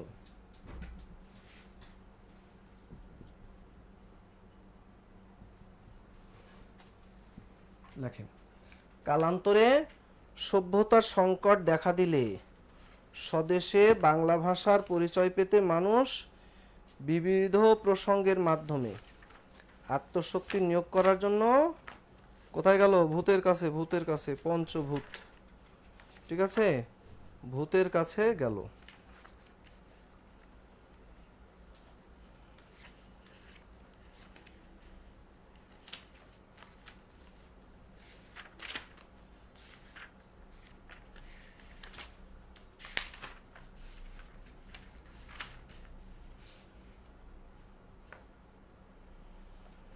আচ্ছা, তাহলে কি কি আছে প্রবন্ধে একটু দেখে নি। কালান্তর একটা, সভ্যতার সংকট একটা, স্বদেশ একটা, বাংলা ভাষা পরিচয়, মানুষ, এটাকে বানাবেন মানুষের ধর্ম, তারপরে বিবিধ প্রসঙ্গ, আত্মশক্তি, পঞ্চভূতের, এটাকে হবে পঞ্চভূতের, এটার সাথে হবে ডায়েরি, পঞ্চভূতের ডায়েরি। ঠিক আছে। তার প্রথম প্রকাশিত প্রবন্ধের নাম বিবিধ প্রসঙ্গ। প্রবন্ধগুলোর মধ্যেও তার বিখ্যাত বিখ্যাত কিছু চরণ আছে। একটা চরণ এরকম আছে যে মানুষের ওপর বিশ্বাস হারানো পাপ, কোথায় বলেছেন তিনি? এটা তিনি বলেছেন সভ্যতার সংকট। ঠিক আছে, তো এই প্রবন্ধগুলো একটু দেখে নেবেন। তো রবীন্দ্রনাথ অনেক লেখালেখি করেছেন। তিনি ভ্রমণ কাহিনী লিখেছেন, তার ভ্রমণ কাহিনী আছে, তার পত্র সাহিত্য আছে, পত্র সাহিত্য আছে, তারপরে তার সঙ্গীত গ্রন্থ আছে, সঙ্গীত গ্রন্থ আছে। ঠিক আছে। ভ্রমণ কাহিনী, প্রথম ভ্রমণ কাহিনীর নাম কি? তার প্রথম প্রকাশিত ভ্রমণ কাহিনীর নাম হলো ইউরোপ, ইউরোপ প্রবাসীর পত্র। ইউরোপ প্রবাসীর পত্র, এটা তার প্রথম প্রকাশিত প্রবন্ধ, এটা তার প্রথম প্রকাশিত প্রবন্ধ, আবার প্রথম প্রকাশিত গদ্য গ্রন্থ। প্রথম প্রকাশিত প্রবন্ধ বলতে পারেন, গদ্য গ্রন্থ বলতে পারবেন। তারপরে রাশিয়ার চিঠি, রাশিয়ার চিঠি, তারপরে জাপান, জাপান যাত্রী, তারপরে জাভা যাত্রী, তারপরে পারস্যে, এগুলো হলো তার কি? এগুলো হলো তার ভ্রমণ কাহিনী। এবার আসেন তার পত্র সাহিত্য। চিঠিপত্রের সংকলন গ্রন্থকে পত্র সাহিত্য বলে। একটা নাম লিখবেন ছিন্নপত্র, ছিন্নপত্র। এটা তিনি তার ভ্রাতুষ্পুত্রী ইন্দিরা দেবী, ইন্দিরা দেবীকে উৎসর্গ করেছিলেন। মানে ইন্দিরা দেবীকে এই চিঠিগুলো লেখা। ইন্দিরা দেবী বুঝেছেন তো, মানে তা ওই যে প্রমথ চৌধুরী ওয়াইফ ইন্দিরা দেবী। ছিন্নপত্র, আর একটা লেখেন চিঠিপত্র, আর একটা লেখেন সঞ্চয়। সঞ্চয় একবার লিখে দিয়েছিলাম তাই না, যে তার পত্র সাহিত্য বা চিঠিপত্র সংকলন। আচ্ছা, সঙ্গীত গ্রন্থের মধ্যে একটা লেখেন গীত বিতান, গীত বিতান, তারপরে গীতাঞ্জলি, তারপরে গীতালি, তারপরে গীতিমাল্য। এগুলো তার কি? সঙ্গীত গ্রন্থ। গীতবিতান, এই গীতবিতানের মধ্যেই রয়েছে গীতবিতানের স্বরবিতান, গীতবিতানের অন্তর্গত স্বরবিতানের মধ্যে রয়েছে আমার সোনার বাংলা, আমি তোমায় ভালোবাসি। আচ্ছা বলেন, আমার সোনার বাংলা এটা মোট কত লাইন? আমার সোনার বাংলা এটা হলো 21 লাইন, কত 25 লাইন, সরি, এটা হলো মোট 25 লাইন। আর আমার সোনার বাংলার যে সুর, এটা কি তার সৃষ্টি নাকি কারো অনুকরণে রচিত? আমার সোনার বাংলার সুরটা তিনি পেয়েছেন একজন বাউল শিল্পী, যার নাম হলো গগনচন্দ্র, যিনি গগন হরকরা নামে পরিচিত। তার একটা বিখ্যাত গান ছিল, আমি কোথায় পাবো তারে, আমার মনের মানুষ জেরে। তিনি রবীন্দ্রনাথ এই গানটার সুরে তিনি সুর দিয়েছেন আমার সোনার বাংলা। তাহলে বাউল শিল্পী গগন, যার ডাক নাম হলো গগন হরকরা, এই নামে তিনি পরিচিত। এই গগন হরকরার চরণটা লিখে রাখেন, আমি কোথায় পাবো তারে, আমার মনের মানুষ জেরে। ঠিক আছে, তো গগন হরকরার আমি কোথায় পাবো তারে, এটার সুর তিনি আমার সোনার বাংলায় দিয়েছেন। তো আমার সোনার বাংলা এটা প্রথম 10 লাইনকে আমাদের জাতীয় সঙ্গীত হিসেবে গ্রহণ করা হয়েছে, আর প্রথম 4 লাইন এটা যন্ত্র সঙ্গীতে বাজানো হয়।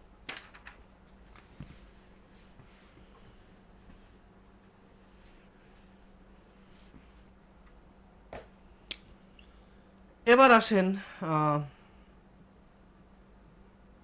ছোট গল্প। আমরা কিন্তু নামাজের ব্রেক নিইনি। কত বাজে? আমরা ছোট গল্প দিয়ে আজকের ক্লাস শেষ করে দিব।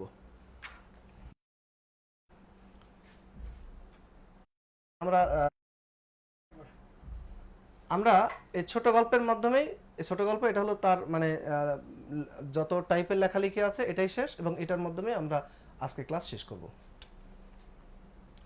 ছোট গল্প এটাকে বাংলা সাহিত্যের কনিষ্ঠতম সন্তান বলা হয়ে থাকে। আর ছোট গল্প আমরা মূলত রবীন্দ্রনাথের কাছেই প্রথম সার্থকভাবে পেয়েছি, যদিও রবীন্দ্রনাথের আগে কিছু কিছু ছোট গল্প লেখা হয়েছিল।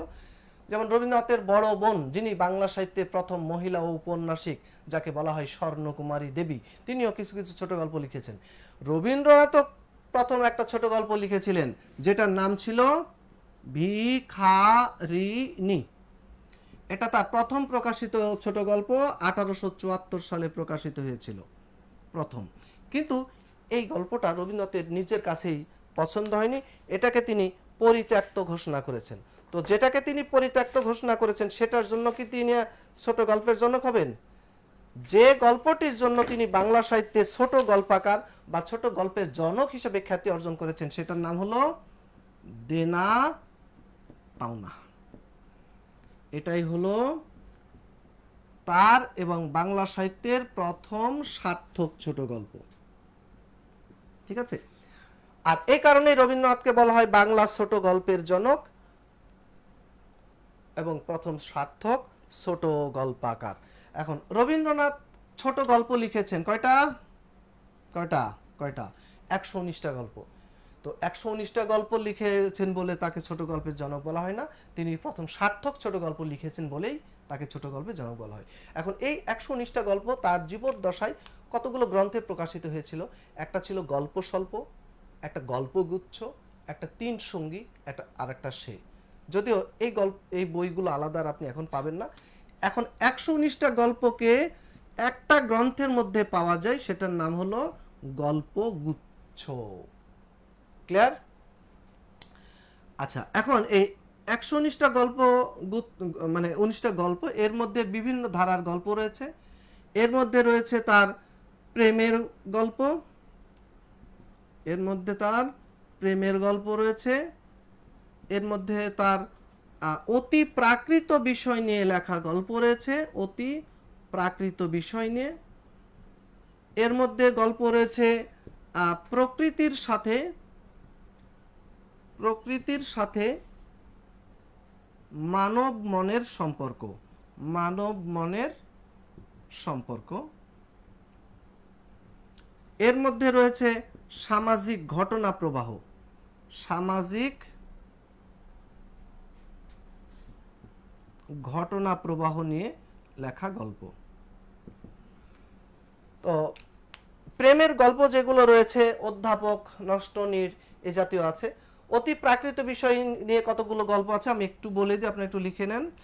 একটা অতি প্রাকৃত, হ্যাঁ, একটা লেখেন ক্ষুধিত পাষাণ, ক্ষুধিত পাষাণ। তারপরে লিখবেন কঙ্কাল। তারপরে লেখেন জীবিত ও মৃত। তারপরে লিখবেন মণিহারা।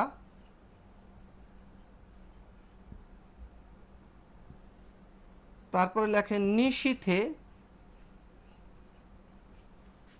তারপরে লেখেন সম্পত্তি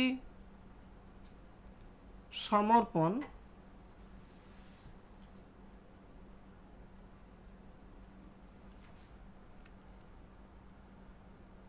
ঠিক আছে, এগুলো হলো তার অতি প্রাকৃত। অতি প্রাকৃত বিষয় মানে কি, আমাদের এই দৃশ্যমান মানে যে প্রকৃতি জগৎ বা ইন্দ্রিয়গ্রাহ্য যে জগৎ, এখানে এগুলোর কোনো অস্তিত্ব মানে এগুলো এখানে কোনো দৃশ্যমান হয় না, ইন্দ্রিয়ের দ্বারা এগুলো স্পর্শযোগ্য নয়।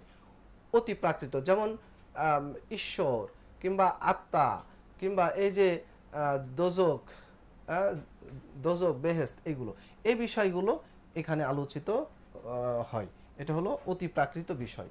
প্রকৃতির সাথে মানব মনের সম্পর্ক, এর মধ্যে কয়েকটা গল্প, যেমন অতিথি, আপদ, শুভা, এগুলো হলো প্রকৃতির সাথে মানব মনের সম্পর্ক। সামাজিক ঘটনা প্রবাহ, যেমন দেনা পাওনা, তারপরে হৈমন্তী, যেখানে কি যৌতুকের প্রসঙ্গ এসেছে, তারপরে এই বিষয়গুলো হলো সামাজিক ঘটনা প্রবাহ। এই ছিল মোটামুটি আজকে রবীন্দ্রনাথ সম্পর্কে আলোচনা। আমরা যতটুকু সময় পেয়েছি এর মধ্যে আলোচনা করেছি। এখন আপনাদের কাজ হলো আজকে গিয়ে রবীন্দ্রনাথকে পুরো সাইজ করে ফেলা।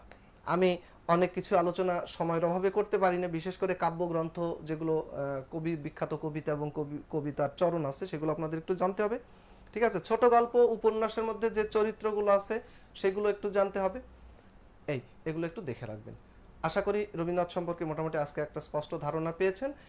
আর বাকিটা আপনি একটু ঘর সমাজা করলেই রবীন্দ্রনাথের ওপরে একটা পরিপূর্ণ প্রিপারেশন হয়ে যাবে, এবং রবীন্দ্রনাথ থেকে প্রশ্ন আসবেই আসবে, রবীন্দ্রনাথ নজরুল থেকে প্রশ্ন প্রত্যেকবারে আসে, সুতরাং তাদের থেকে একটু ভালোভাবে প্রস্তুতি নিতে হবে, ঠিক আছে? তো আজকে এই পর্যন্ত আমরা শেষ করলাম। সবাই ভালো থাকবেন, সুস্থ থাকবেন, সবার জন্য শুভ কামনা জানিয়ে আজকের মতো এখানেই শেষ করছি। কারো কোনো প্রশ্ন থাকলে আপনারা কমেন্টস বক্সে কোশ্চেন করবেন, আর সেখানে আমি আপনাদের সেগুলো দেখব। তো ঠিক আছে, সবাইকে শুভেচ্ছা জানাচ্ছি। আল্লাহ হাফিজ, আসসালামু আলাইকুম।